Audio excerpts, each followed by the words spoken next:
خير.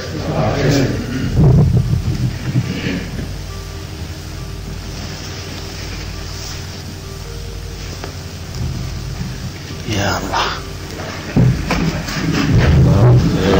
الله خير الله خير الله خير.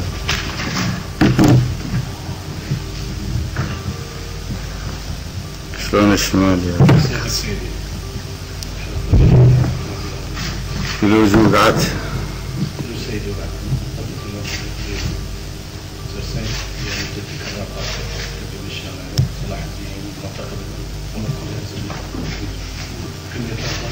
جيدة جدا سيدي.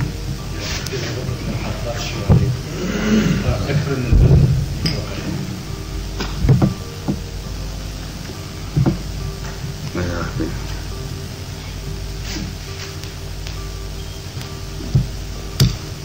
والكويت. سلم عليك سيدي.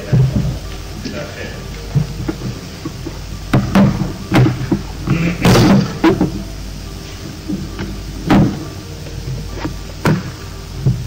الأمور ماشية تمام عندكم؟ الحمد لله.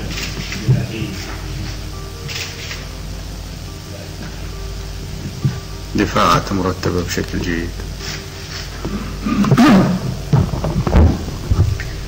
الحقيقة سيدي يعني مثل ما تحدثت سيادتك في الاجتماع الماضي، يعني احنا كنا موفقين أقول مرة أخرى في الرجال اللي اختارهم سيادتك إلى هذه المهمة، وبدأنا منذ يوم أمس في تعتيم المناطق اللي تطل على البحر كي يعتاش بها المقاتل بالأجواء الظلام ويتعود عليها، وراح نبدي في سلسلة إجراءات بالتصاعد يعني الاستعداد كامل لمواجهة العدو، ونبدي مع المدنيين والعسكريين من يوم 10 تصاعدا بما في منع التجول وإحداث انفجارات وكيف يعني نناقش بالمؤتمر الصباحي ما حصل في ليلة أمس، ونبدي نتجاوز السلبيات اللي نشخصها من الاتصالات اللاسلكية، من الاتصالات السلكية، والحقيقة لقينا يعني اكتشفنا في أول البارحة بالليل أنا والفت كامل ساكت إنه أكو عندنا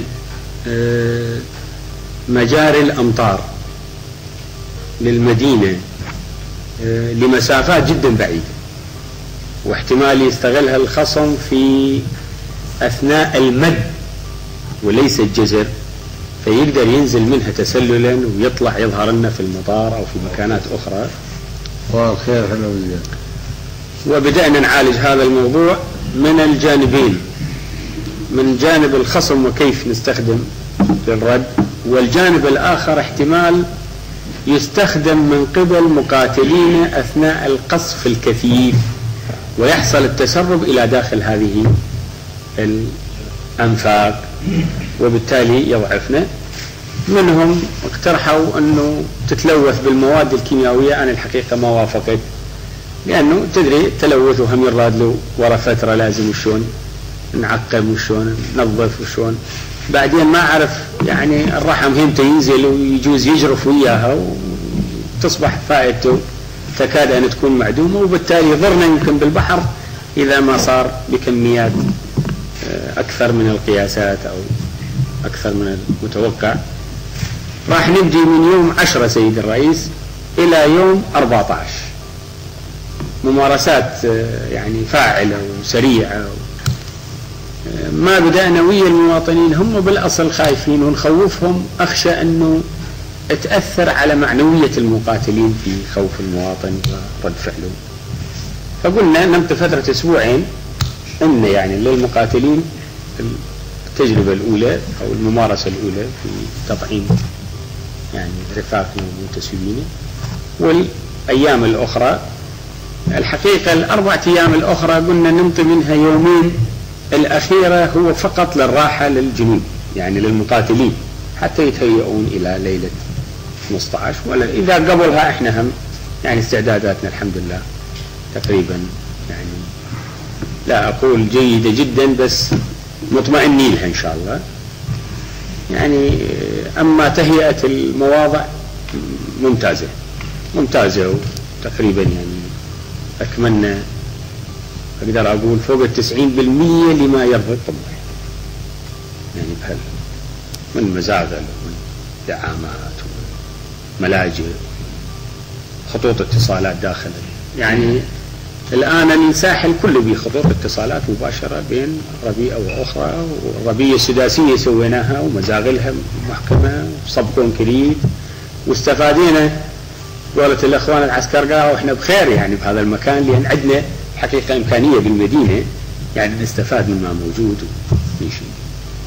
فالحمد لله سيدي، ما يعني ندعو الله سبحانه وتعالى أن يشفينا شرهم، لكن إذا ما جو فالحمد لله احنا وضعنا يعني اقدر اطمن سيادتك وامنا بالله يعني قوي انه وضعنا ما يكون الا خاطرك طيب ان شاء الله. تحيات الاخوان كلهم. يعني وضعنا بالمدينه يعني كل يوم يمر هو افضل، يعني كل يوم اذا نريد نخلي فرد قياس نشوف شخط منها شخطين، يعني ماكو يوم يمر ما بيه شخط باتجاه الافضل، يعني باتجاه يعني التحسن. زين والله. بس هم حتما ايضا مشبهين عليهم 15 سيدي. حقيقه يعني هم مقتنعين، سكان الكويت مقتنعين انه ورا 15 يصير هجوم. اي سيدي، يعني حقيقه مقتنعين. وانا قلت لهم للاخوان، قلت لهم احنا ايش كثر ما تصير استعداداتنا عاليه يمكن خصمنا يجوز نأجل حتى الحرب. من يشوفنا احنا متحزمين حزام تمام وما يقدر يقحم المدينة اكيد يفكر في الحرب الى الان، لان عنده عين اكيدة في الكويت، يعني في داخل مدينة الكاظمة عنده عيون كثيرة وتنقل له مباشرة، يعني مباشر. احنا هم نتعمد نوصل لهم المباشر حقيقة، يعني اللي يطلع نشوفه الكذا الى اخره وشغلنا واضح. فيمكن ماكو من العرب واحد يصدق احنا نقدر نقاوم امريكا. فش عجب اهل الكويت اللي صوروا لهم امريكا هي مفتاح الحياة. فحتما يعني مو بس مشبهين، منهم خايفين، منهم الآن قام يجي إلى بغداد يتمنى يشتري له شقة مدري إيش إلى آخره، سيارته جابها حطها بالجراج، يروح ويجي بالطائرة إلى آخر. يعني بدأوا منهم باتجاه حسن حقيقة. الحمد لله. يعني مرة أخرى أقول استعدادنا كلش عالي، والحمد لله كل شيء ما محتاجين إلا سلامتكم. بقية الفيالك يعني تحسس إنساني. والله سيدي حقيقة ولو ما عندي شيء مباشر وياهم، لكن لا يقلون عن هذا الوصف أبدا، ما يقلون عن هذا الوصف. ومثل ما عبرت جنابك يعني من قلولك الرفاق أعضاء المكتب العسكري، يعني اللي تسأله يقول لك وين الأمريكان ما يجون، ومنهم يقول لك خاف ما يجون كل هالتعب، يعني كل هالحفر وكل هالاستعداد وكل هالموضوع وخاف ما يجون. يعني لو نقول له الجندي انت او المقاتل او حتى الضابط، لو نقول له انت كل استعدادك العالي هذا خليهم ما يجون، يجوز ما يخلي هالاستعدادات تكون، لان منهم يتمنى ان يجون الامريكا. واذا ناخذها الى تحليل وعلاقتها بالباري عز وجل، ما تقول لي بيننا وبينهم هالكثر ايش وصلنا على الامريكان ونريد نبسطهم.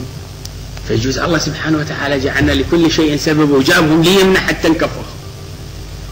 يعني عيد مجد العرب والأمة والخير والإنسانية والإسلام كلهن هذني.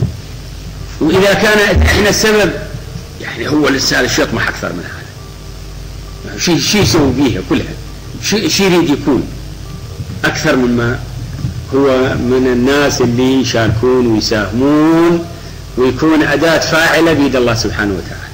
يعني هذا نحمد الله ونشكره أنه عشنا وهالزمن وهالمكان الرفيعة وفي زمن يقوده الرجل العظيم الشجاع اللي يعني حقيقة سيدي التلفزيون بدأوا يشوفون التلفزيون العراقي بدأوا يشوفوا نعم، بدأوا ويشوفون يتعمدون يشوفون الأخبار ويستمعون للسيد الرئيس. ما مجاملة، نقول لك حقيقة يعني الحال. ولا قبل والله حتى القنوات يمسحون. أكو لا أزال يعني ناس، بس قسم كثير يعني أكيد بدأوا يشوفون ويتابعون، لأنه من أسأله يجاوبني على الكلام مال البحث. من يصدف أني أشوف أحد وأسأله أقول له شنو هالأخبار كذا، يقوم يحكي لي عن ما تفضل به سيد الرئيس القائد، فمعناها هم حقيقة يعني بيتابعون. متابعتهم المؤتمر مجلس الخليج يعني فادتنا كلش فادتنا، يعني نسمع منهم بالهواتف نوبات، يعني هل يشتمون على الجماعة. يعني الوضع الآن تغير تماما، وإن شاء الله أفضل. من الظواهر الهامة أنه في البداية بالكويت كان فقط سحب من ماكو إيداع. الآن الإيداع أكبر من السحب. يعني هذا تتوشح يعني المال الذي يودع في البنوك كميته أعلى مما يسحب. طبعا احنا محددين السحب صحيح، لكن بالبداية ما كان اكو غير سحب نهائيا، ماكو واحد يودع فلس. الآن الإيداع أعلى من السحب، وأكو طلبات للإيداع بالعملة الصعبة. يعني هذا مؤشر تأييد للي يقول الرفيق علي.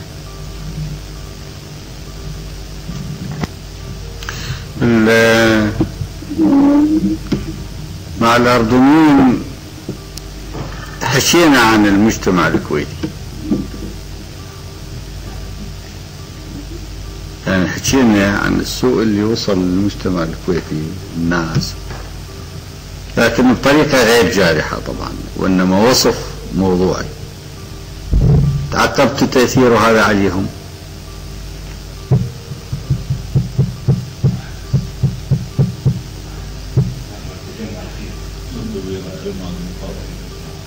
ايه التجمع الديمقراطي.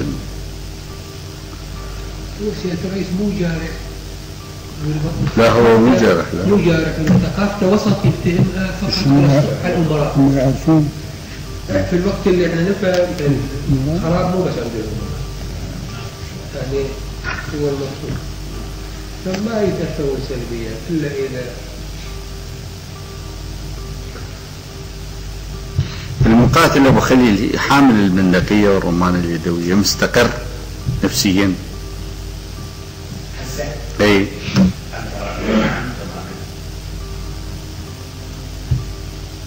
وبدأ زي بدأوا الأغلبية الغالبة منهم يتعامل على أساس أن المدينة مالته، من خلال احترامه للمسير بالشارع، من خلال احترامه لأي حاجة موجودة بالشارع.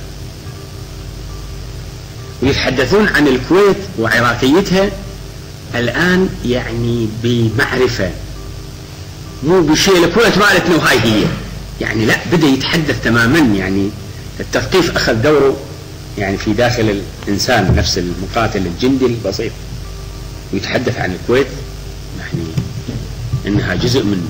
قبل بالأيام الأولى لا سيدي مو هيك، قبل مده بس يكسر بس يدمر. هسه لا، يعني حالة التدمير تماما تكاد أن تكون معدومة.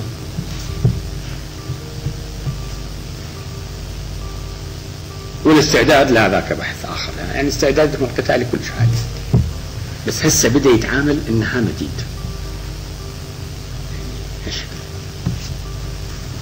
فاهم المعركة بالمعنى اللي انت شرحتها، لو بس في اطارها الفرعي انه فقط الكويت مالتنا وهي ندافع عنها، ولا فاهمها باطارها الحضاري الروحي؟ والله سيدي مو الكل حقيقة، يعني نجد عند الضباط هذه الصورة موجودة، عند قسم من رفاقنا يعني بالأخص بالحزب. مهم إذا عنده ضباط هاي الصورة. هذه موجودة سيدي.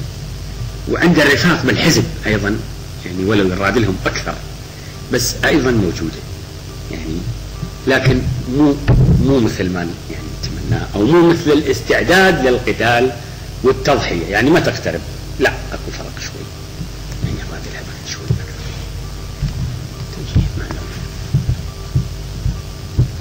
بعد لها شوي.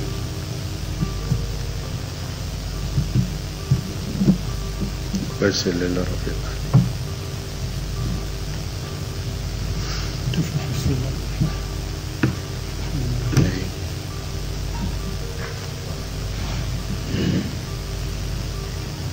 يعني أقدر أقول بوصف عام جيد زائد شخطين مثلا من ذيك الجلسة، مو أكثر من هذا يعني. إذا الشخطين إضافي بالفترة القصيرة.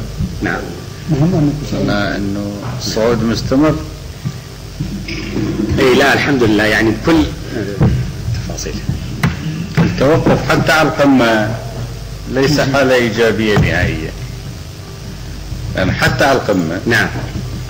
إذا بعد القمة ماكو شيء هو مو بالضرورة أن هذا الأمر هو حالة إيجابية نهائية. نعم.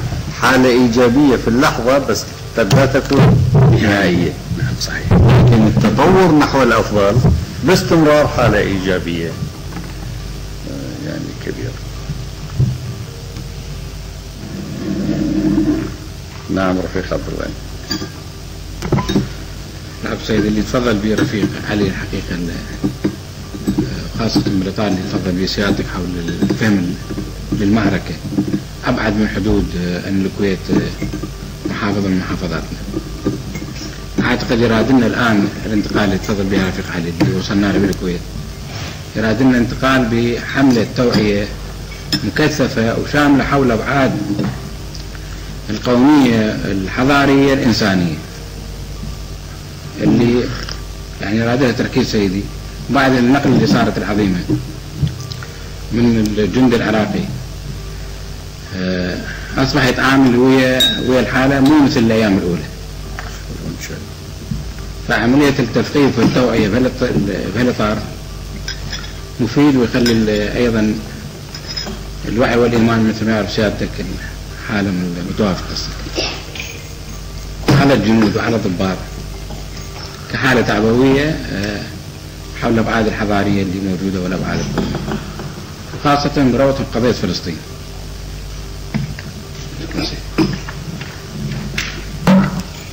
رفيق حسن.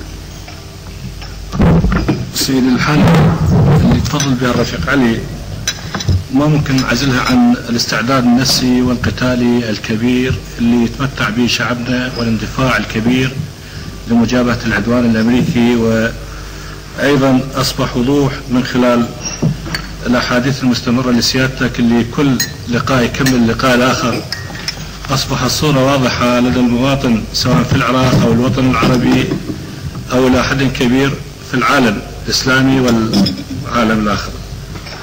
وأنا أعتقد أن الحالة يعني متبادلة ومتداخلة لما يكون الاستعداد النفسي والقتال لدى الشعب كبير، وهذا منهج من خلال التعبئة من خلال الاندفاع عن المواطن نشوف له تأثير مباشر على المقاتل في الجبهة. هذا لما نرجع بإجازة إلى عائلته ورجع إلى موقع القتال أنا أعتقد له تأثير كبير في المنهج. وسيادتك وجه بأنه تصعيد ودائر التعبئة على كل مستويات حتى نقدر يعني ما نخلي مواطن خارج المعركة، وهذا له تأثير نفسي كبير لتحقيق النصر على العدوان الأمريكي. شكرا.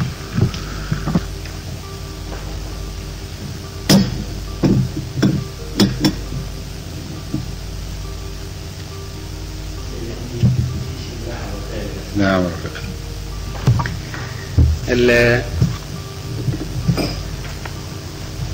المعركة بها من التكنولوجيا يعني دولة مصنعة الأمريكان. عندنا سيدي مقترح على إذا ممكن يشوفوا الإخوان العسكريين عندنا مجموعة كلش كبيرة من أبدان السيارات، وهذه في تقديري إذا نبي نخليها في أماكن منتشرة ونجمع حولها مثل الموضع الدفاعي، فتظهر عنده بالرادار للطائرة، للليزر، للتوجيه الصاروخي، فنقدر نستفاد منها إذا يريد يسوون لنا حملة. بس أرجو أن تصير بالليل 3 4 5 6 أبدان، وحولها من التراب، وتظهر قسم منها حتى على شاشة الرادار إذا كان الدبابة أو الطائرة راح يظهر عنده، لأن هو هذا يظهر عنده بالتصوير أو بالشعاع الراداري. والملاحظة الأخرى سيدي اللي دا يصير عندنا في بغداد عن التوعية للدفاع المدني، دا يصير شرح عن القنبلة الذرية والنووية وش تسوي وش قد وش تقتل وش تذبح، فقاعد تخوف، قاعد ترعب شعب. يعني الأساتذة اللي يجون يحاضرون بالوزارات بالمدارس بالكذا يحكون لهم عن تفاصيل هذا الحرب أو هاي القنبلة. احنا خلي بس نحكي عن الوقاية منها، بس من نحكي لهم شو تسوي، يعني نخبرهم يعني حقيقة سيدي. الملاحظة الأخرى لربما الأخوان بالدفاع المدني ما منتبهين، يعني الإخلاء هو دائما يصير إلى الشمال وإلى الجنوب، أكيد يعرفوا، بس ترى شمال بغداد كلها مقطوعة بذراع دجلة، اللي ينزل من الثرثار وإحنا ما عندنا غير جسر واحد، إذا انضرب كل بغداد تبقى في مكان. لازم يصير لنا مجموعة جسور وسريعة وتثبت رؤوس جسور من الآن، حتى هي انت ما يريد يصير لها النصب. يعني هذه أنا كلش قالتني على أيمن دجلة وليس أيسرها، لأن يقطع تماما، فيصير النزوح إلى الجنوب، والنزوح إلى الجنوب إذا باتجاه الضربة الكيميائية أو يعني التلويث حالة خطر. بس التخويف أرجوكم، يعني عليش إحنا ندرس وش كثر وكم ألف مدري إيش حراري، يعني هذني تخوفهم الصغار، تخوف أهلهم، تخوف المقاتل من يجي هناك ويحكوا له وشلون. يعني تمام، خطة الإخلاء مطلوبة والممارسة لازم تصير، يعني كلش ممتاز، بس نيجي نوصفها يعني هلا بينا شوي يراد لها يعني نهدأ، وبعدين احنا صرنا على أبواب بعد لنا 15 يراد لنا الهدوء النفسي خلال هالفترة هاي. تمام، لأن ترى إذا نجيها وإحنا خايفين تصير الإيد مو ميزان. أشكرك.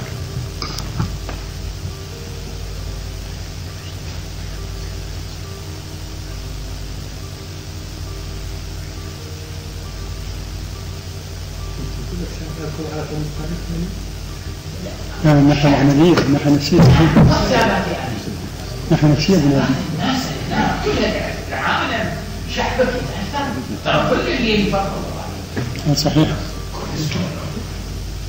كل هسه تسأل هذا يشبه هسه كل تسأل هي اللي سألنا باللغة.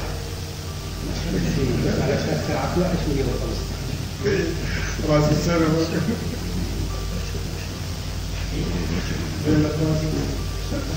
يعني يخوفوهم. احنا المدرب يجون هنا احنا ما خايفين، يعني يجون ويمشوا يجي انتم ما خايفين.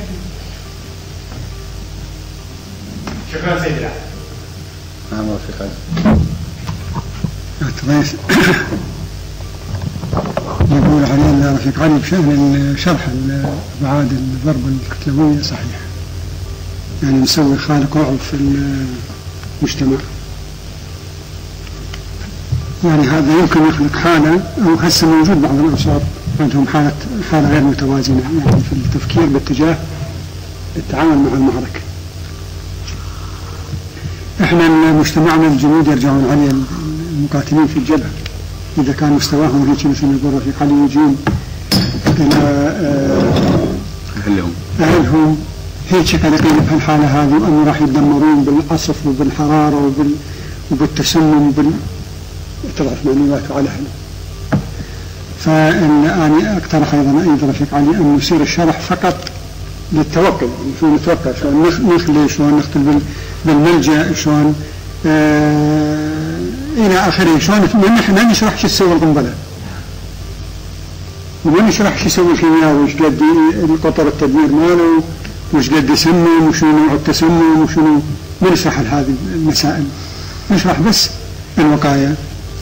الناحية الأخرى سيادة الرئيس، احنا عندنا حلقتين لازم نحكمها، حلقة العائلة وحلقة الجبهة. حلقة نصون الجندي، نصون معنويات الجندي ونخليها تصاعد باستمرار بتقوية معنويات العائلة اللي يرجع عليها بين فترة وأخرى، وتحسينه هناك من المؤثرات الخارجية أو الداخلية عليه، بالتوعية، التثقيف، بالتدريب، الشرح الفني يعني للواجبات العسكرية، اتصال الآمرين وياه باستمرار وهو في موضعه. عدنا أنا شفت مكتب تنظيم الشمال، ما صار لي فرصة أقول لك على النقطة هذه المهمة اللي هي نقطة المعنويات. شفت السليمانية عاد الموصل لأنه احنا من ندح الموصل حالها يختلف. السليمانية رقم 1 بالمعنويات، السليمانية الحزب، لأنه نشتغل بس الحزب معنوياته أعلى، يعني موازي لمعنويات حزب الموصل. يلي أربيل ودهوك وثم كركوك المسك، يعني وضعهم مو زين، يعني ما يعجب، يعني ما يعجب وضع كركوك، لأنه كانوا من الندوة كأنما طير على رؤوسهم، وكل التشجيع والاستمداد بالماضي والحضارة وتاريخ العراقيين ومجد العراقيين، وهم مش يسوون هسه، شو يسمعون المجد يضاهي المجد القديم، يمكن نوبة واحدة تهزوا بس بالندوة كلها، بينما ذولاك من يخش عليهم عالقيها، يعني مثل ما قال علي تصوروا احنا انه يريدون الحرب، الا احنا نشرح لهم الطريقه اللي نريد بها الحرب هي لما تفرض علينا. والمسيت سيادة الرئيس مو المسيت الحقيقه، هاي من التجربه الطويله، يعني على طيله وجودنا في الحزب، تاريخ الحزب او تاريخنا في الحزب، العراقيين يبدو او كل الناس حزبنا أو يبدو كل حزب من الوطن العربي يعني يريد تجديد، يعني يحب التجديد، من يظل مسؤول بس مسؤوله الأساسي يحكي له ويثقفه على كل شيء ويرسل له كل شيء وياخذ منه كل شيء، يصير عنده مثل الملل، أو يصير عنده مثل الروتين، يعني سياق الروتيني، ماكو شيء جديد، هو يوميا رفيق حسن هو يجي ويحكي له. فلو يصير يعني جولة نسميها من الزيارات، مثل ما كنا نسويها بالنضال السلبي، أن يتبادلون الرفاق الزيارات، يعني يروح رفيق حسن يزور مكتب صلاح الدين، يزور الفروع في الوسط، ويروح واحد رفيق مسؤول الوسط يروح يزور الشمال والندوات ويحكي بنفسه. احنا نبحث شنو أهداف هذه الزيارات، ايش نبحث بها، ونحدد موضوع نبحث في هذا الإطار. يمكن في هالفترة هذه إذا عندك أنت وقت، يعني بدي أشوف كل الناس، أنا أشوف الكادر الحزبي المتقدم أو وصل من الكادر الحزبي المتقدم يطلع حديث إلى الحزب مباشرة. اليوم سيادة الرئيس إحنا بني الحزب من تحقق الحقيقة، يعني يصعب علينا ندير المجتمع، ونخلي قاتل بظروف صعبة جدا قاسية.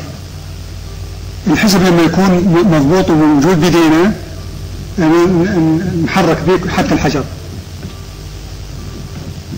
فأكثر حيشي يعني يصير. بالنسبة للضربة مقترح رفيق علي أنه الإخلاء للشمال يكون الآن الضربة في هذا الوقت تختلف، يعني احنا عدنا أوقات يعني محددين الوقت الزمن يعني الآن إخلاء للجنوب أفضل من الإخلاء للشمال. الآن من الآن إلى نهاية آذار إلى نيسان الرياح 85% شرقية جنوبية شرقية، وأقل من 20% شمالية غربية. فالإخلاء يصير يعني رأي طبعا حسب أولا حسب توفر المناطق، احنا محددين مناطق ما عندنا الاستيعاب أكثر، لكن إذا أكو مناطق للشرق جنوب شرق أفضل تكون من الشمال.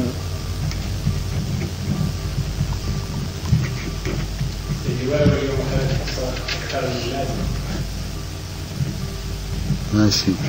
الله يحفظك. هسه احنا مراكز الدولة مقررين كلها تنتقل في حالة الضربة أو الإخلاء كلها المدينة الرمادي. يعني هو صحيح احنا كنا نروح هناك المدينة الرمادية تحت طرق المدفعية والصواريخ. يعني صحيح الدولة كلها تروح الرمادي. محتمل الرمادي تنضرب أيضا ضربة كلية. يعني احنا ليش نروح الرمادي؟ هذا أخذنا له القرار من كنا على الحدود الشرقية ويا الفرق. زين يصير هسه احنا كل الدولة تروح تبعد بالرمادي.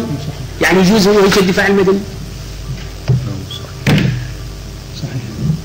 يعني هذه ملاحظة بس. مو صحيح ولا تقعد بمكان واحد. ليش؟ يعني ليش نحط الدولة بمكان واحد؟ ولا بصلاح الدين ولا بالموصل ولا بالبصرة. هسه أنا أدري والدولة تدري والمواطنين يدرون والموظفين يدرون الرئاسة أخذت مكان مقر المحافظة.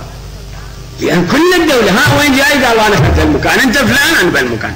مان النثر على قضاء وعلى ناحية وعلى قرية وعلى محافظة وعلى إلى آخره ومشكل ومدرسة وإلى أي مكان.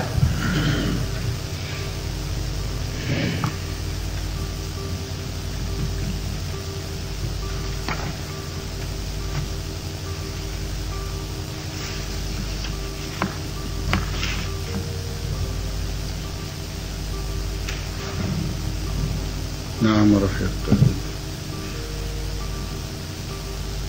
ساكن. سيادة الرئيس ملاحظات يعني موجزة. أنا أتذكر أنه سيادتك في الجزء الأخير من الحرب مع إيران أنت قلت بأنه إحنا الآن بحاجة بالتثقيف والتوعية بحاجة إلى التحليل أكثر من الحماس، وأنا أعتقد هذا صحيح جدا. ولذلك هاي الفترة المتبقية لازم توجيهنا وتثقيفنا وإعلامنا يعني يهتم بالتحليل، يعني إبراز نقاط واضحة 1 2 3 أجوبة على أسئلة تحليلية حتى حماس المواطن يندعم بمعلومات وتحليل. الشيء الآخر الملاحظة الأخرى، أنا أشعر سيادة الرئيس أن المواطنين عندنا بداخلهم مقتنعين أنه إحنا في جانب المعنويات أقوياء بالنسبة للعدو، بس من يجي إلى موضوع التسليح والأسلحة والوسائل يعني كأنه المواطنين أو فاهمين بأنه إحنا بطرق المعنويات، وهذا مو صحيح. فلذلك سيادة الرئيس لازم نفهم مواطنينا أنه إحنا ما جنجابه العدو بلا سلاح أو بالعصي، إحنا مسلحين وعندنا سلاح وعندنا جيش فلذلك أي معلومات ينشرها العدو عن قوتنا التسليحية وما بها ضرر عسكري، أنا أعتقد من المفيد أنه ننشرها على شعبنا حتى يفهم أنه إحنا مو فقط معنوياتنا عالية وإحنا مو جان قاتل بالأيدي. هسه مثلا على سبيل المثال اليوم الأستاذ طه معروف يقول أنه أكو بالإعلام العالمي حديث عن القدرة الأسلحة البيولوجية للعراق وأنها ايش قد تدمر ايش قد تقتل وايش قد كذا وايش قد كذا وكذا. هاي معلومات مو إحنا جان بيها، الجانب الآخر جاي بيها. إعادة تكرارها بإعلامنا ما بي كشف عسكري وكذا، لكنها هي تنطي مواطنينا معلومات انه احنا مو جابه العدو بالايدي، احنا عندنا اسلحه وعندنا، فينطي دعم للجانب المعنوي. مواطنينا معنويا مقتنعين انه احنا معنوياتنا اعلى وكذا، لكن هم لازم نعطيهم ماده عن الجانب المادي، جانب الوسائل. شكرا.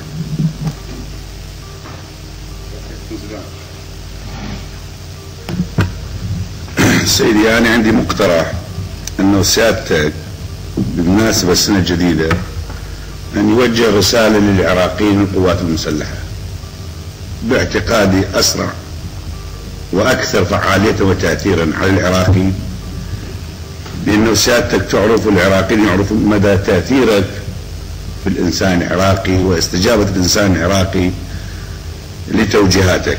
حينما نلتقي مع كادر نعم لابد من اللقاء، ولكن رسالة باعتقادي تكون سريعة وشاملة ومؤثرة من أكبر واحد إلى الفلاح البسيط. أشكرك سيدي.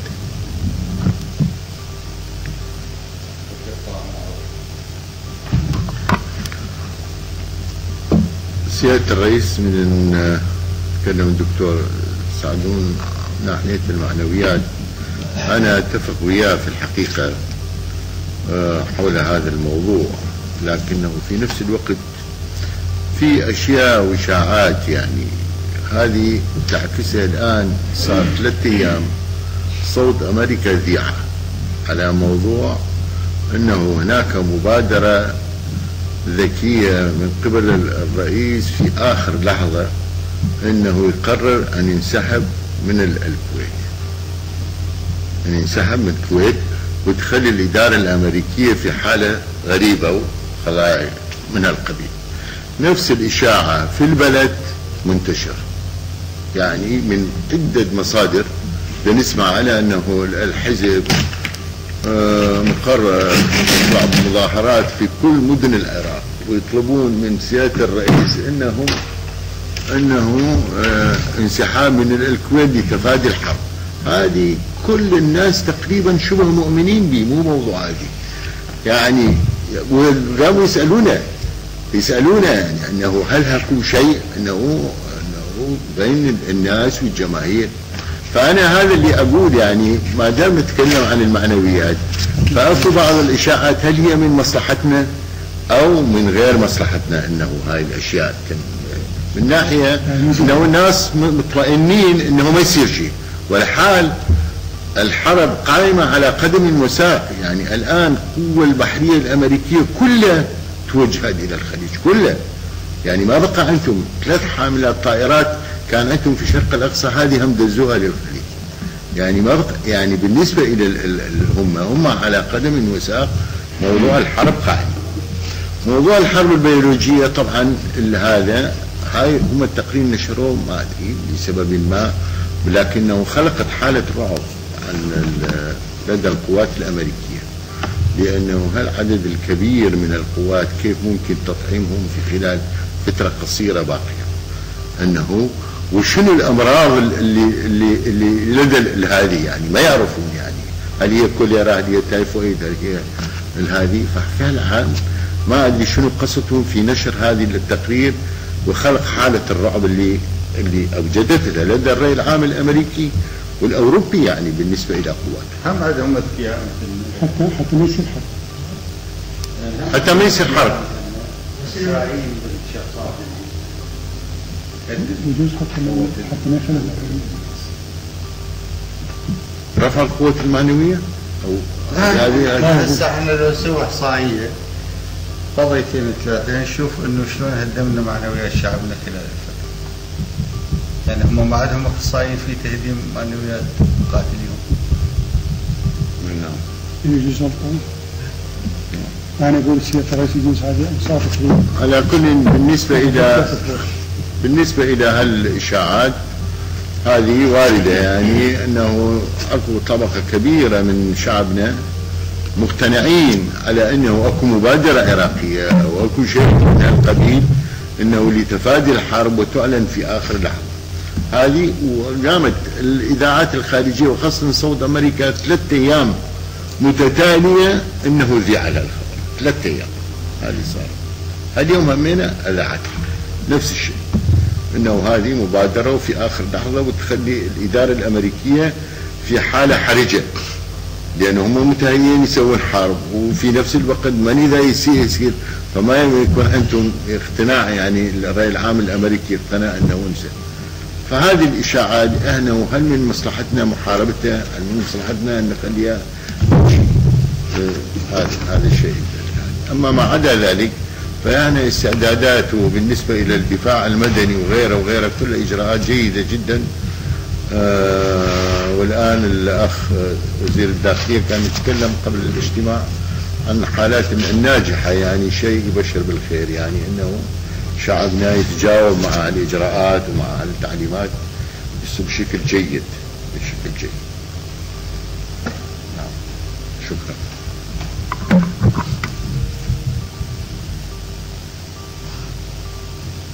رفيق لطيف. سيدي، ما يتعلق بالإشاعات أو الإعلام العالمي، السيد الرئيس موجود في وسط العالم في كل يوم وعلى شاشة التلفزيون تقريبا بين يوم ويوم إذا مو كل يوم، وكل يوم بتأكيد أنه الكويت محافظة 19، وفي تأكيد أنه إذا ما صارت المنازلة تسحق أمريكا، وبه صحافة وبه تلفزيون وبه إذاعة.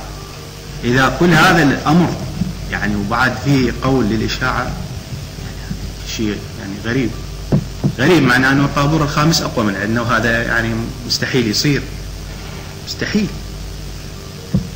الشيء الآخر يعني يوميا نشوف الإعلاميين موجود البلد بعدد كبير من شبكات التلفزيون، يوميا نقول أنه المحافظة 19 وسياستنا ثابتة ولا تغيير ولا عندنا شيء جديد. وده تاخذ صوت أمريكا اليوم الصبح إذا حضرتك سمعت، بارحة بالليل، ولكن أيضا أكو نثار يعني من مثلا بارحة بالليل ومن مصر إن هناك أكو اتصالات سرية بين العراق والأمريكان وأكو مبادرة، ورا دقيقتين أنا سويت التكذيب وأخذ كل العالم.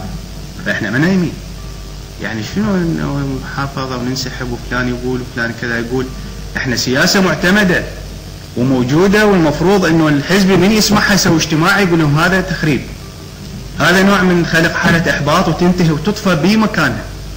يعني مو خليها إنه نتعايش وياها ونشوفها كذا إنه قالت صوت أمريكا فهذا عليها رد، لأنه السيد الرئيس موجود على شاشات التلفزيون العالمية وده يقولون كلام كثير حوله وده يصير عليه تعليقات وده تستلموه، يعني موجود بالصحافة في كل يوم وبين يوم ويوم. فإذا هذا لازم يعكس على الناس بهالمستوى. ما يتعلق سيدي بالدفاع المدني، يعني أنا أسجل نفس الملاحظة هو اللي صار في أوساط المدرسين والمعلمات والمعلمين وكيفية نقل الصورة. فمقترحي هو أن احنا يعني ما جينا جديد على الحرب، 8 سنين مارسنا دفاع مدني وشفنا طيارات وشفنا حرب نووية إيران. خلينا نركز على الجانب البسيط، وهو يعني صار يعني التضميد وإلى آخره والأخلاق. والناس ترى ما راح تعتمد عود علينا من يصير أخلاق. كل واحد عرف عنده بيت قريب صديق قرابة معرفة، فراح يطلع بدون أن من يعرف أو يستشعر الخطر. مو راح ننقلها بسيارتنا، ما راح يعتمد على الدولة ولا أكو إمكانية لدى الدولة. ولكن من المهم ومن الضروري أنه هذه الفترة ونحن على أبواب توقعات نتمنى أن تكون يعني إيجابية ولا يحدث شيء، أنه نهدئ الشعب ولا نجعله بوضع متنرفز وقلق، وحتى لو اضطرينا أن نوقف تماما ومن اليوم كل إجراءات الدفاع المدني. خلص يعني فهموا الناس، انطينا إشارة للعالم، ونعتمد على ما يبث التلفزيون من أمور هادئة، لأنه أنا أشرف عليه. الإعلان، الجروح إلى آخره بهالحدود، ونوقف بالعمل بالمدارس وهاي ال 4000 لجنة اللي شكلناها وإلى آخره، لأنه تخلق حالة من حالات التوتر، والتوتر والحماسة ترى هي حالة من حالات الضعف. الهدوء النفسي والاستقرار هي حالة معنويات، ويجب أن نقابل الأيام المقبلة وإحنا نفوس شعبنا مستقرة، وهذه ما تحتاج محاضرة من عندي وأعتذر. بالنسبة للموقف الإعلامي والموقف النفسي، إذا سمحت لي سيدي، أنه العالم الآن يعيش مأزق، يعني هذه حقيقة، ولا نستغرب من تكثر الإشاعات، نستغرب من يعني تكثر إشاعات الأمل وإلى آخره وغير ذلك. كل الدنيا في مأزق، كل العالم الكرة الأرضية في مأزق. بوش ياخذ إجازة يروح بكامب ديفيد يقولون قتل الملل ورجع للبيت الأبيض حتى يقول دائم في إشاعة. يعني يرجع هو أيضا بوش متعرض إلى حملة من حملات الإشاعات في وسط ليبرالي مفتوح يتناقل الكلام ومتناثر الكلام. هنا العالم كله الآن يعيش حالة الاصطراع، ولكن من يكسب الجولة؟ وأنا قلت سيدي أنه هذا الشهر هو سوف يكون حرب الأعصاب.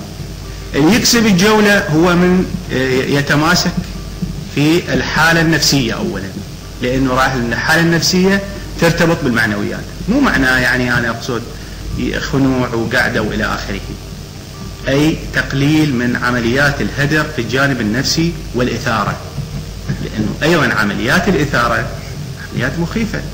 يعني احنا لما السيد الرئيس عنده ندوة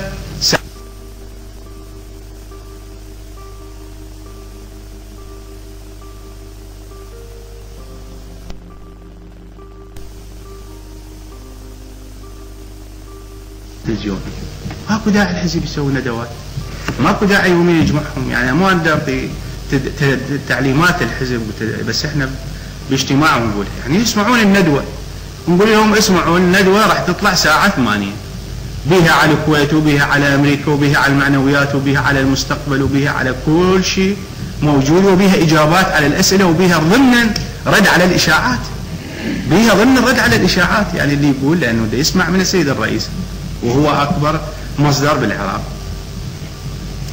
فهالفترة اللي ما تبقى من الأيام أنا أشوف سيدي مع تأييدي للرفاق حماستهم، وكنا متساويين بالحرص أنه ننجح بعملنا أمام سيادتك، ونتمنى مثل ما يقول واحد يذوب قبل أن يخطأ، أنه نتضامن لتقليل توتر الشعب، تقليل توتر الشعب في هذه الضغط. حتى الندوات خلينا نقلل من عدها إذا ما لها موجب، لأنه أيضا الندوات الآن نكثر ونحكي وإلى آخره، والتلفزيون والجرايد يعني عملية إتعاب، ومقبلات الأيام هي حرب أعصاب، ولا زالت حرب أعصاب، ولازم من نفقد أعصاب شعب.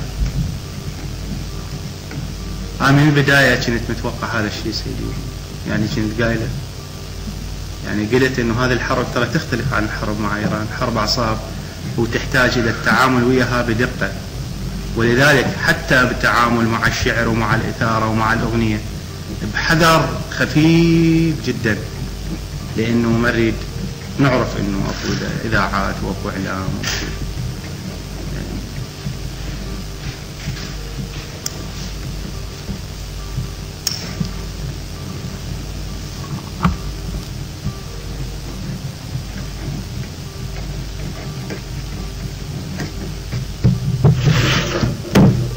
نعم.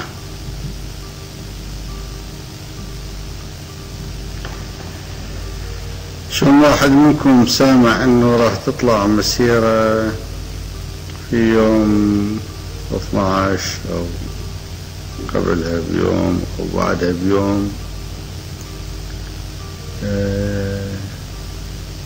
تدعو الى تحت عنوان نريد رئيسنا وما نريد الكويت.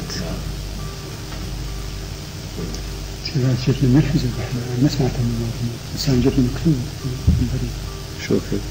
والله قبل ما كم يوم جت لي مكتوب من مرسل. ايش سويت عليها؟ شو سوى عليها؟ يعني اشاعات هذه وتبليغ للحزب اجتماعاتنا باللجنة التنظيمية أن نحارب الإشاعات هذرة الخامس، أن تصريح مباشر بالإعلام مباشرة بشكل غير مباشر، إنه بعض الإعلام الخارجي يروج هيك إشاعة وتضحك عليها وتقول هاي موجودة فقط في ضمائر الخونة وكذا. هي شيء ما نقول إشاعة، نقول بالإعلام الخارجي ونعقل. أنا سألت زين هسه قالوا الأسماء قالوا يا الآن الكويت لو الرئيس صدام حسين. لا الكويت أهم منه. أنا قلت لهم أنا أقول أهم من الكويت. قلت لهم الرئيس صدام اثنين هم مهمين واثنين هم موجودين. هو من موجودين. شنو صدام حسين عصفور اللي ياخذوه تاخذ البزونه؟ اثنين هم موجودين واثنين هم مهمين. أنا نفس الكلام. الرفاق انطونا عاد مجال حكي وياكم. احنا هسه ما نريد اللي ما يقدر يصعد المعنويات نترجاه لا يخربط ويزغر لنا المعنويات. يعني ما يجوز اني احكي بالقياده هالشكل بس خل احكي وياكم بشكل. يعني احنا شيل خوم صغار. اولا قضنا معركه طولت 8 سنين. كل واحد منا البعضنا عبر 50 والبعض من الآخر لا يمكن أنه أقل واحد بينا في كل هالقاعدين يكون أقل من 40. زي شنو ما نعرف شلون احنا نتعامل ويا الشعب؟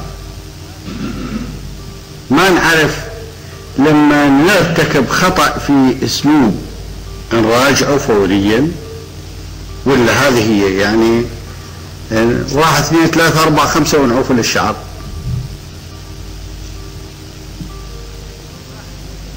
يعني الدفاع المدني بهالفترة لا صلنا الشعب من أول والأخير.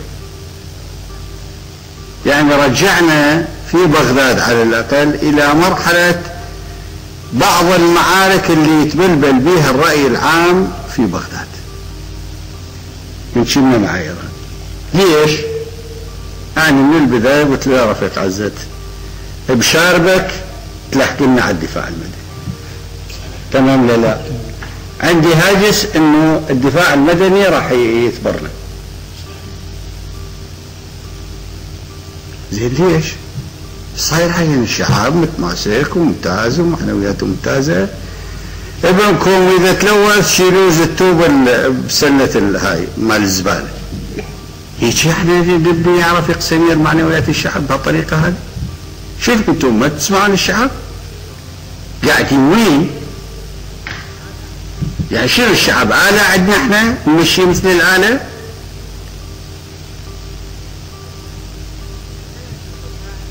بحياتي كلها أنا مرة واحدة مخوفكم قبل المعركة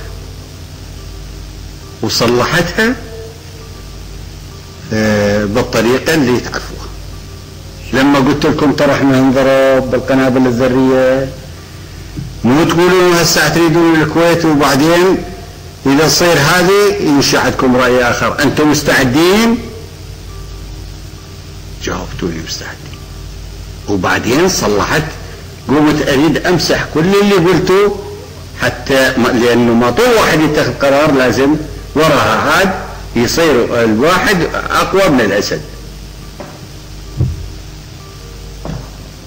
فما يجوز نتعامل ويا الشعب بهالطريقة.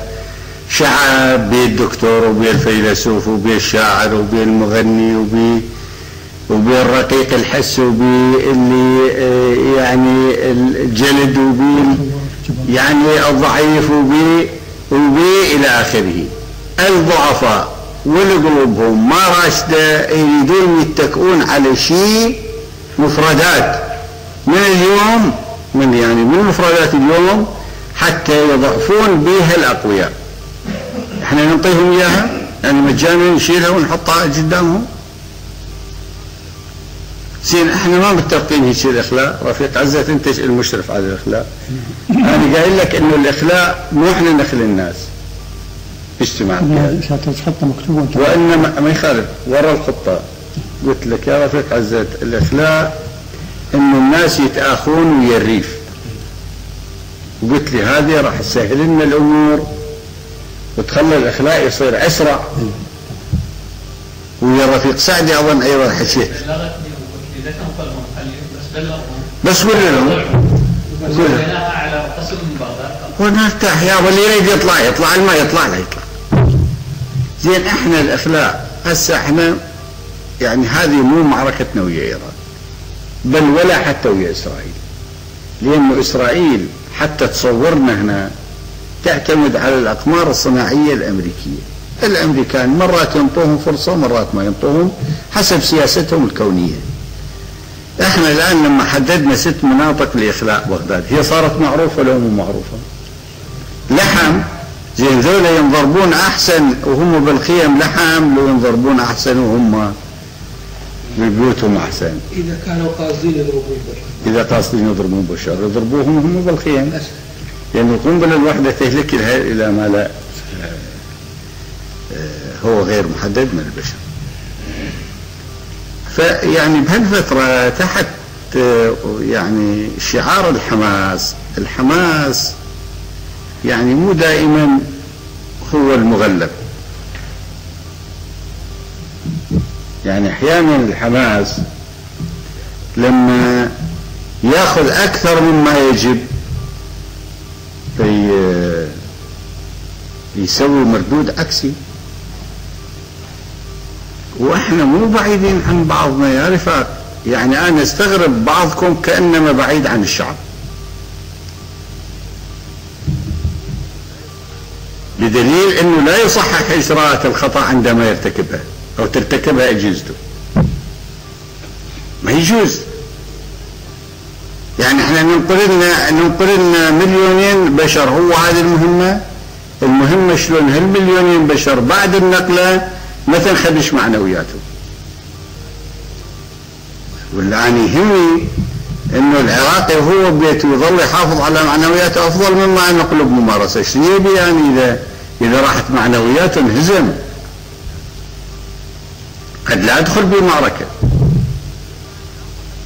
لكن يجوز اني اربح المعركه من غير قتال.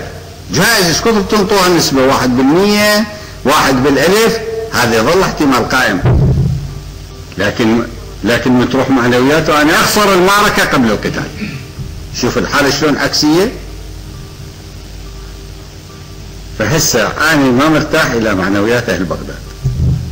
بالدرجه الاساس الدفاع المدني يعني هو المسؤول عنه. كل المدنيين تقرر الخلاف.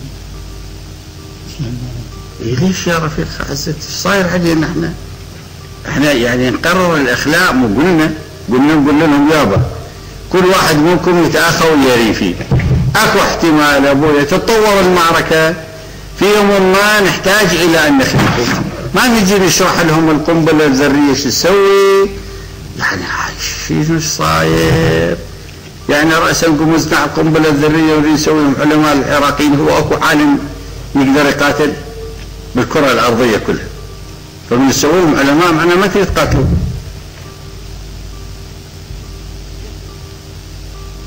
ليش امريكا ما تدخل حرب؟ صار لها فتره خاف. تشوف استعداداتنا وتشوف انه نموت لها ناس كثيرين، وتشوف وراها اللي صاحب القرار يقول يعني ما ابقى، لا اذا انتصرت ابقى ولا اذا فشلت ابقى. صحفهم هم يقولون انا قارئ للصحف. وبيكر اذا قرر ويا يفقد فرصته بالترشيح بالمرحله الاخرى، انه يريد هذا يرشح ويرشح نائب رئيس حتى من ينجح، وبعدين عود هذا من يخلص هو يصير رئيس. هذه مو معلوماتي، هم اللي يقولوها.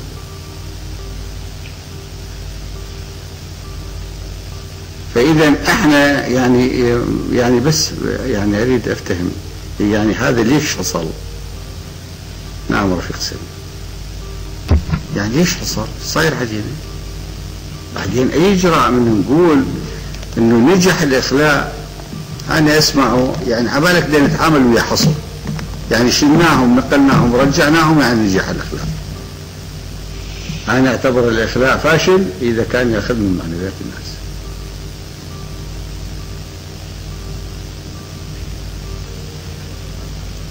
هاي الأشياء اللي ما تخسرنا بابا. كل واحد منكم يا أهل بغداد يا أهل كربلاء يا أهل تكريت يعني يتآخى ويا واحد فلاح بالريف نريد نقلل الخسائر.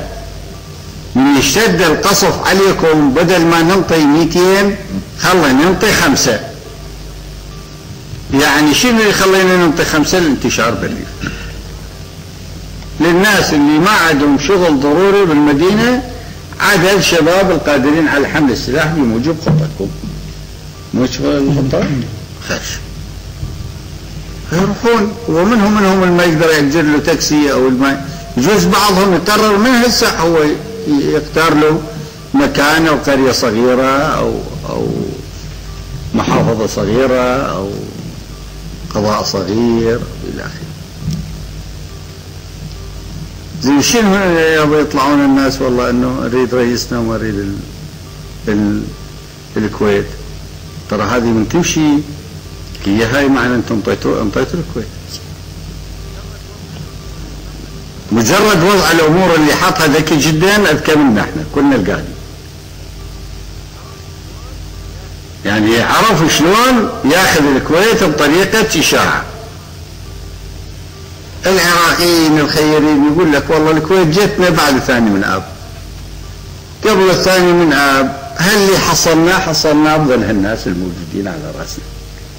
إذا راحوا منا عليه يشيلنا بالكويت. أما الكويت ياخذوها. هي وين ظل الكويت إذا صارت هاي وليش؟ تطلع مظاهرة من 20 خبيث يجرون وراهم كل الموجودين بالشارع يشوفون بيه صدام حسين ونريدهم ما ننطيه الكويت خلت تولي. يطلعوا يدعون الناس يقولون تضربوهم بالرصاص لا تطلعون وياهم.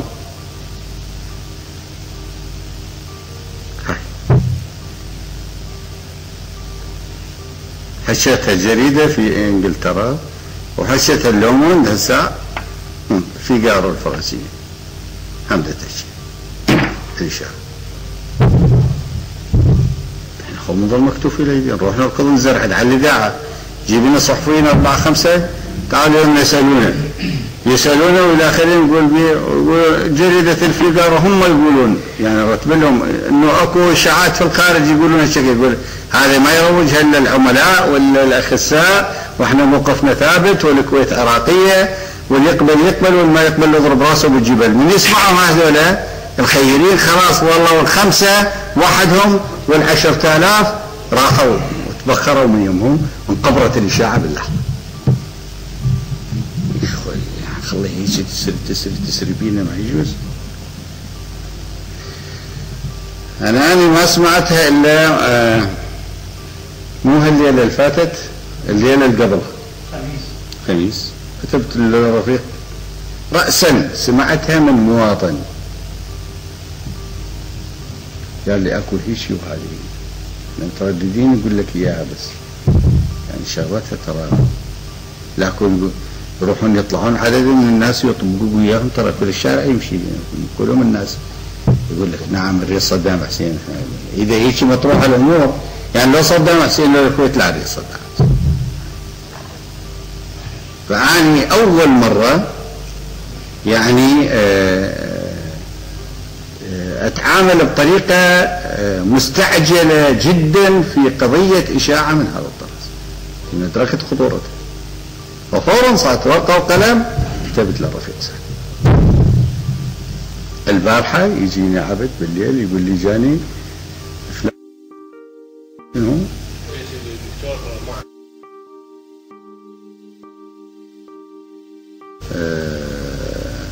أهل العاجة مو هو؟ لا سيدي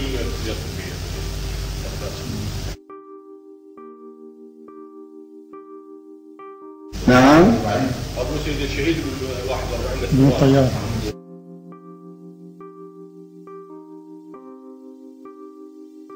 هم قايل له هو ترى إشاعة يعني لا يروحون يطلعون النسوان مال بغداد وتطبق وياهم كل النسوان بالشوارع وبعدين يحطوكم موقف صعب انتم اذا ما مقررين شي تراكم يجي يابا يجيبوا لي كل القيادين عوتي ومنظل احنا قاعدين نسمع الاشاعه ونسكت. يعني من يعني ايش راح يطرح هذا الموضوع الاشاعه؟ تطرح موضوع كل ما يقول لنا عيني احنا ننطر رئيسنا لو ناخذ الكويت، يقول لا انا ابو الكويت لابو ما ادري ايش، خلص الكويت صارت صفر. الكويت من تصير صفر ترى صحيح احنا بدنا نحكي عن الجانب الحضاري والقومي والروحي والما ادري شنو والاكلي والعالمي، لكن هذا شيء باليد ملموس. من يروح من يد المقاتل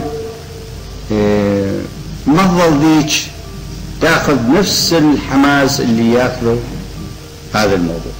هسه صار ربط بين الوطني والقومي والانساني، لكن الوطني باليد موجود، من يسقط من اليد ما يظل شيء. يعني قومي وانساني يسوى القتال الا عن طراز معين من الناس، وهذول مو كل شعبنا ولا كل جيشنا، واحنا ممكن نقاتل الا بكل شعبنا وبكل جيشنا معركه من هذا الطراز. لانه لو كان انه هذا المستوى من الوعي موجود كان شفنا هسه كل الاردنيين بالجبهه وكل الجزائريين وكل الفلسطينيين، لكن تظل القضايا المحليه المباشره تلعب دورها في الاستعداد الجمعي الكبير للتضحيه والفداء والاستشهاد. زين حزبنا شلون تمر عليه هيك اشاعه؟ يعني هي انا اعرف الرفيق سعدي هني ويتخذ اجراءات وهذا والى اخره، بس هي مجرد ان الاشاعه تظهر وتنتشر بحيث اني اسمعها في يومين متعاقبين من عدد من الناس وليس من التسلسل الحزبي، معناه هذه ماشيه على مو كل البغادة، قول ربعهم مليون يمشي خلفها. يعني بعد النوبة اشكرك 5 ملايين صاروا. سيد معذرة من الازعاج سيدي، يعني 5 ملايين يعني قليلة من شعبنا يركض وراء اشاعة انه الكويت خلنا نعوفها ونحافظ على رئيسنا. شنو رئيسهم؟ طيرني ياكل البزون؟ مو عيب؟ معنى هذا انه الحزب مو فعال. يعني هيك افهم. شنو حزب 1.5 مليون يعني مو رأسا، يعني هذا مو واعي. مو واعي يفترض رأسا. اذا المرأة ترد المرأة واذا زلمة يقول له اسكت، منين يجيب الحكي هذا؟ زين اذا مثل هالقضية هذه 10 انتشرن 10 اشاعات واحنا بالقتال.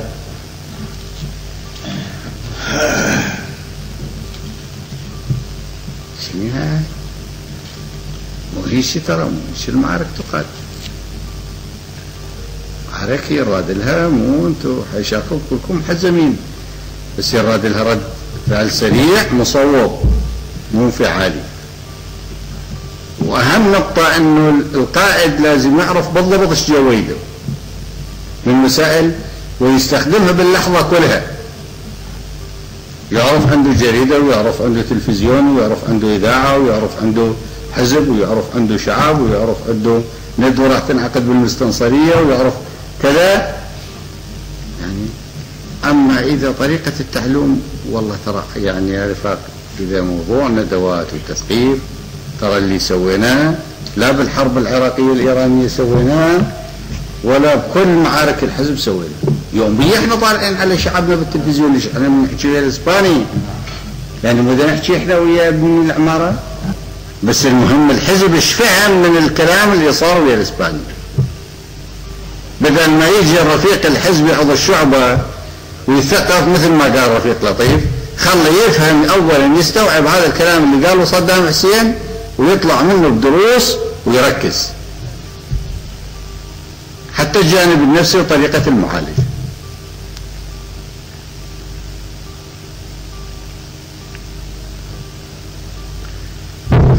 هذه أرجع أقول إنه هالبلبلة تحصل متوقع أن تصير، لأنه يعني أعدائنا العالم الرسمي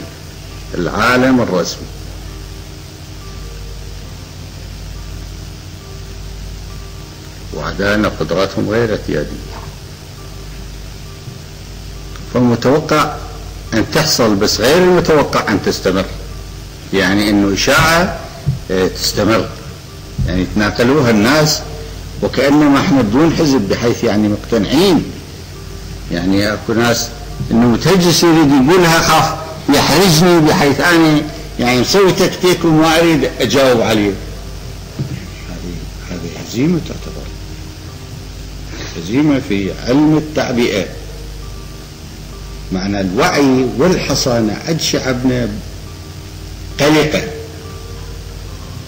مو قلقة بشأن القضايا الكبيرة، بس قلقة خلتها قلقة هاي المفردات اللي أمردتهم مرض بهذا الأسبوعين.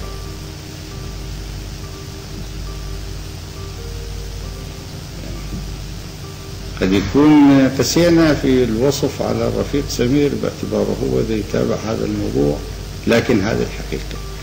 يعني خوفت الناس يا رفيق سمير. واجبك كعضو قيادة مو تخوفهم، واجبك تبصرهم وتبني معنوياتهم. اما اذا تخويف والله هسه عجلان اقدر اهزم لك اياهم بحشايه، يعني اقوى منك 10 مرات تهزمه.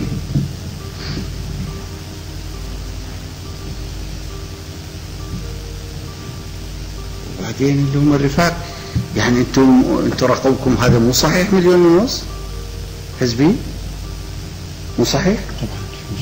يعني اذا اكو عائلة واحدة ما عندها واحد حزبي، يعني خلوا يشوف الحلقة مالتنا ايش تتوصل. يعني إذا رد الفعل بين النصير وبين عضو القيادة يطول 20 يوم شكل، وإذا بيوم واحد 24 ساعة يصل للنصير شكل.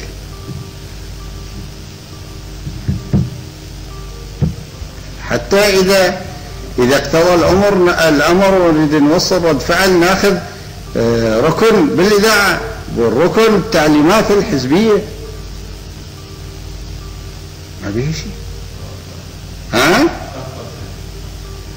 أما إذا أنا اليوم عندي إشاعة رد عليها تصورها 20 يوم، خلاص هي أخذت مفعولها. بعض الإشاعات إذا مشت 48 ساعة هو الخصم يخطط إنه لازم تستمر 48 ساعة هاي الإشاعة.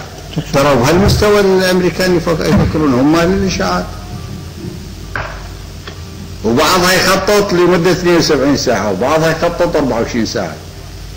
يفترض راسا تطفأ اكو كراس الاشاعات وكيف مواجهته، رجعهم مره ثانيه على الحزب، خلي اقراها زين. اكو كراس، مو اكو كراس هيك صادر بالحزب يدعودوه.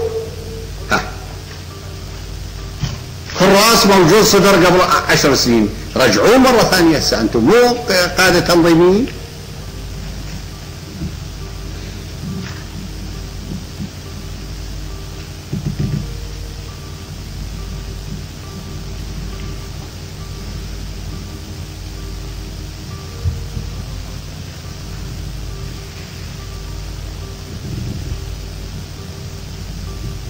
سويت تحليل رفيق عزت، ليش بكركوك الناس غير السليمانية وغير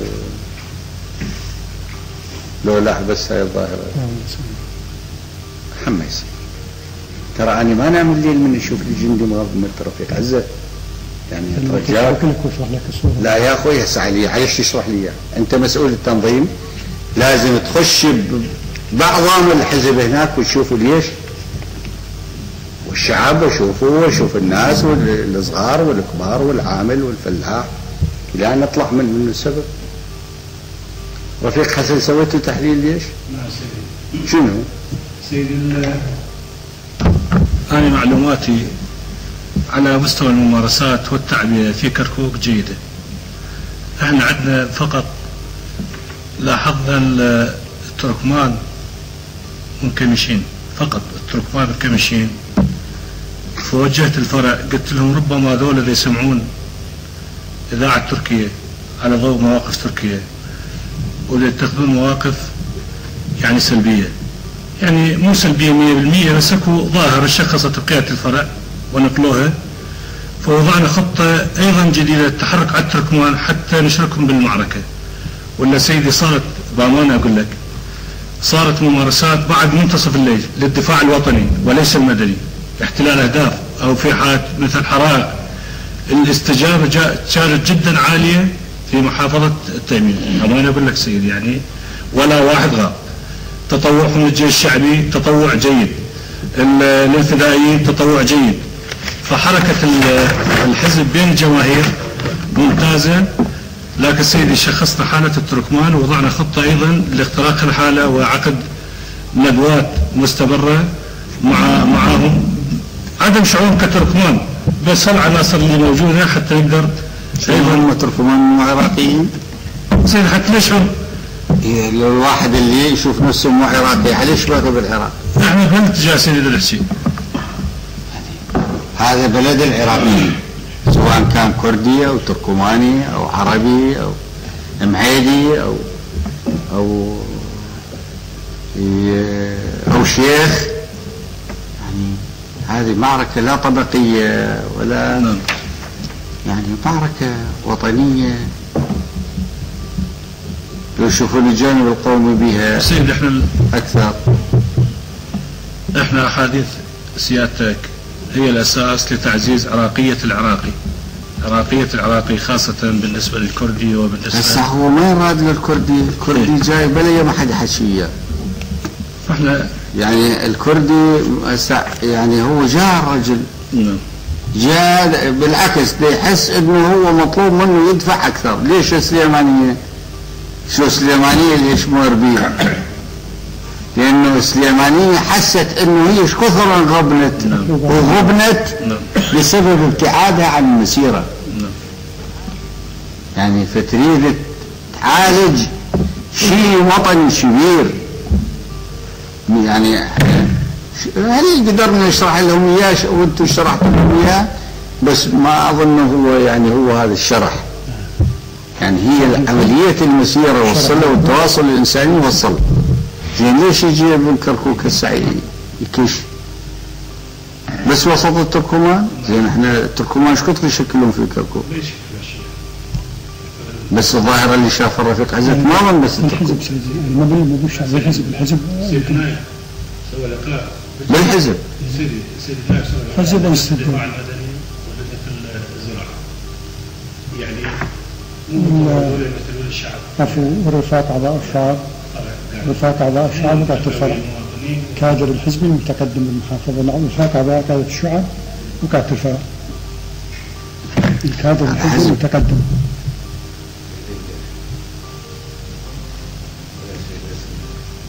ما نشوف رفيق يجيك بس. فهذه سيد احنا متابعيها وسوينا دراسة على هذا ومتابعيها بالندوات وباللقاءات وبالزيارات وبالمتابعة سيدي بالنسبة للإشاعة احنا مريض الكويت نريد صدام حسين. احنا في الحقيقة ما جتنا من كل المحافظات، جتنا من محافظة أربيل وانا شخصيا رديتها وما كتبتها القيادة وخابرتني سر الفرع. قلت له على الفرع ان رأسا نرد في ندوة في لقاء في هذا. محافظة الكويت هي المحافظة 19 وانت تشوفون توجيهات القائد باتجاه توجيهات القيادة، وهاي الكويت رجعت ولا شبر نط منها. فالكويت اصبحت عراقية وهي من تاريخ عراقية. فسيدي احنا بهالتوجيهات مستمر ترى، يعني احاديث سيادتك امامنا نقراها نستوعبها نسوي عليها محاور الى اخره، حتى الندوات يعني سيدي. ابو فلاح هسه رفيقين اكدوا انه احنا نحتاج التحليل اكثر من الحماس.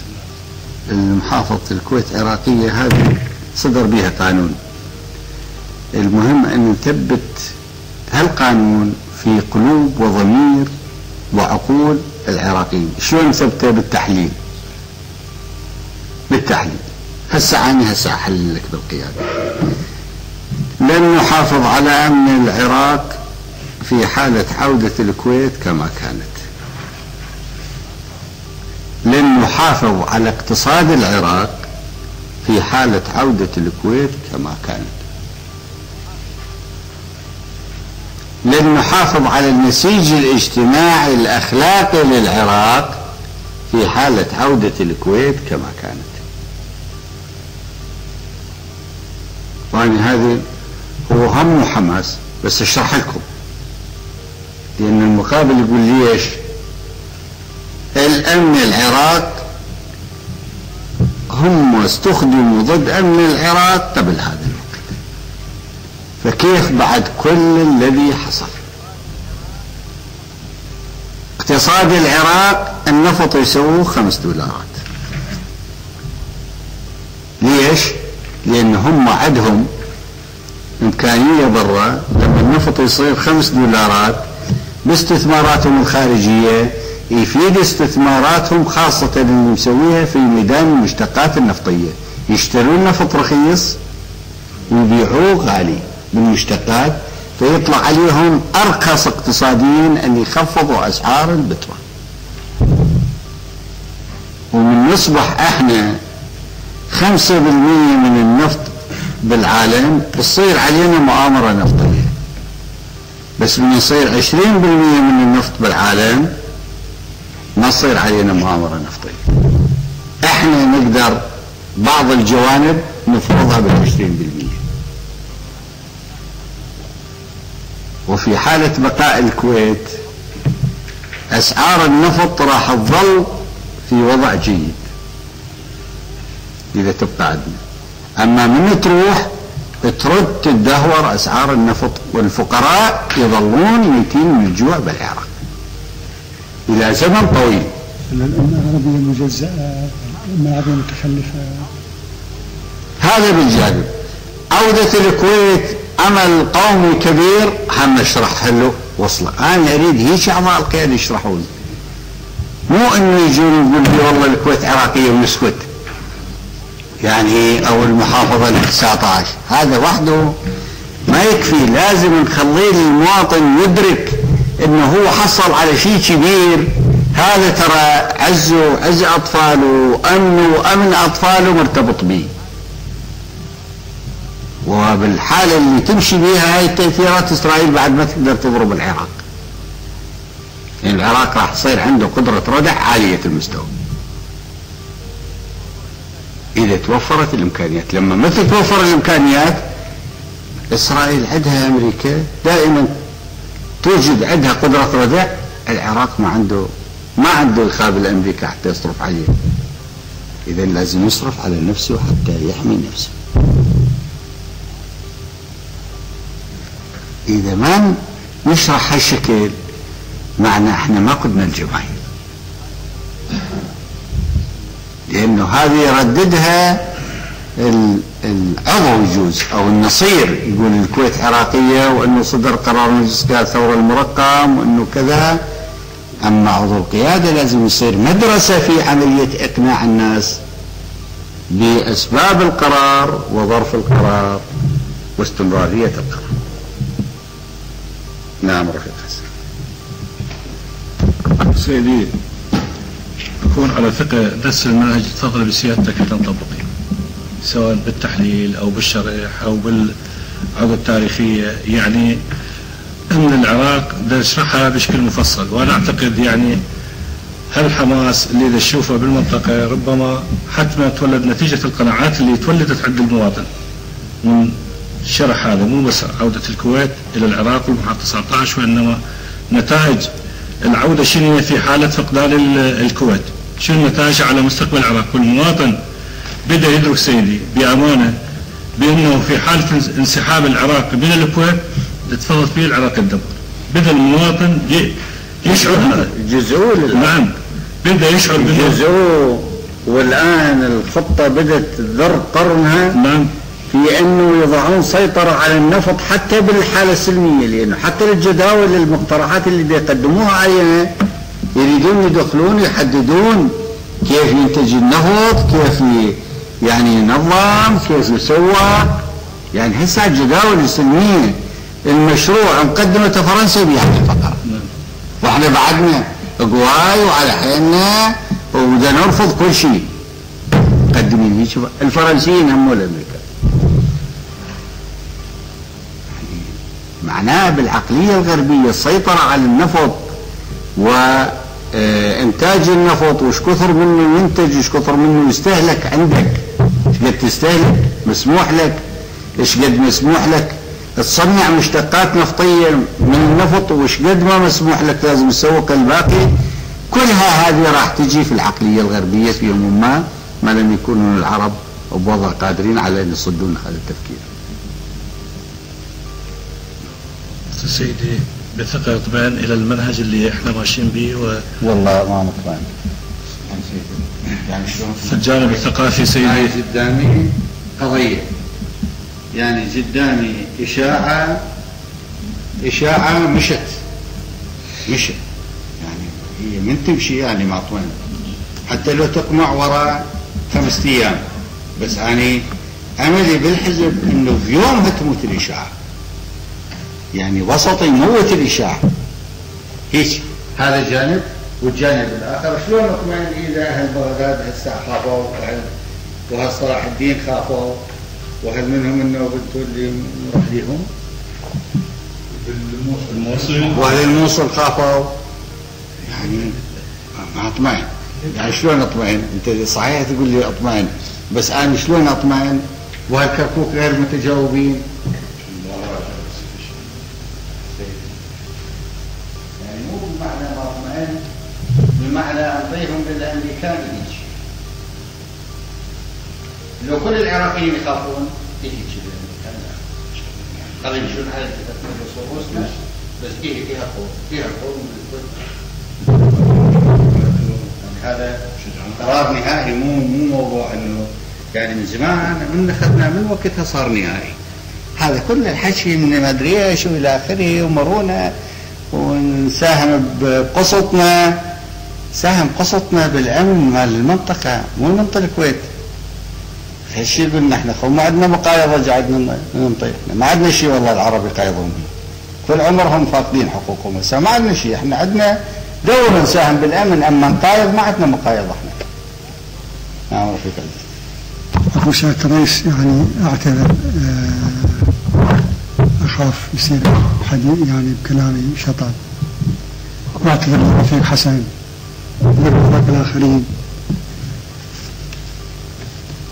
أنا يعني متابعتي بالحزب يعني الرفاق كلهم يشتغلون مناضلين مجاهدين، يعني معنوياتهم هائلة مو عالية، ما شفت حقيقة واحد معنوياته مو زينة. لكن أنا من فترة يجوز قلت يعني تاخذ نظرة علي أنه أنا أتعدى أو على الرفاق في المناقشات. أنا أطير روحي من يعني من لفلفة الأمور. لفلفة الأمور هذه قد تؤذي، قد تسحق الثورة بالعراق، قد تضيع المبادئ العظيمة، قد تلغي دور العراق العظيم وتنهي مسيرتنا. أنا أشتغل أناظر ونعطي كل جهدي، واللي يصير عندي أقوله.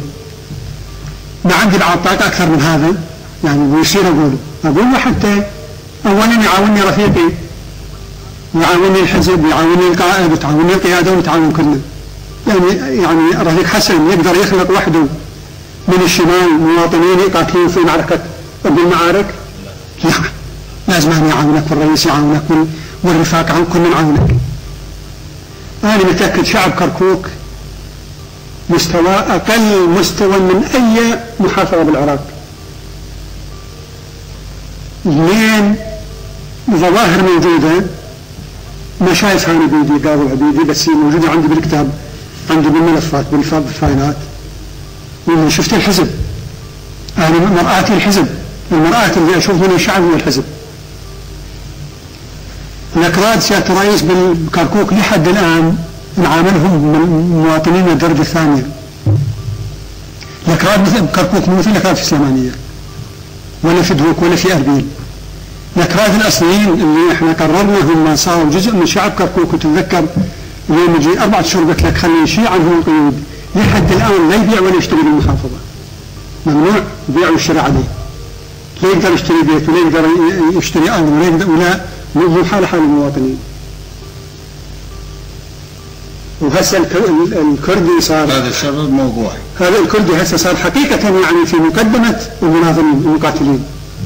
يعني حقيقة احنا هذا مع الأكراد أنا نمسهم من الحزب، لا نسهم من الأكراد، لأن أنا أشوف الأكراد من المستشارين وحط يدك إلى أصحاب الطرق إلى أصحاب الدين إلى العلماء، يعني أقوى موقفهم أقوى بكثير من العرب، بكثير من العرب. لكن كركوك هذا حالها. ليش ما أقول يا رب حسن؟ قولوا يعني نقول، واحنا نقول أنا أقول نيابة عنك وأنت تقول تأيين لي. حتى أول شيء احنا نتخلص من المسؤولية. أنا من عندي شيء زين أقول حتى تتخلص من المسؤولية، ما كان أنا أقول زينك كركوك تصير بهل. أنا هسه ذاك اليوم بأحد الاجتماعات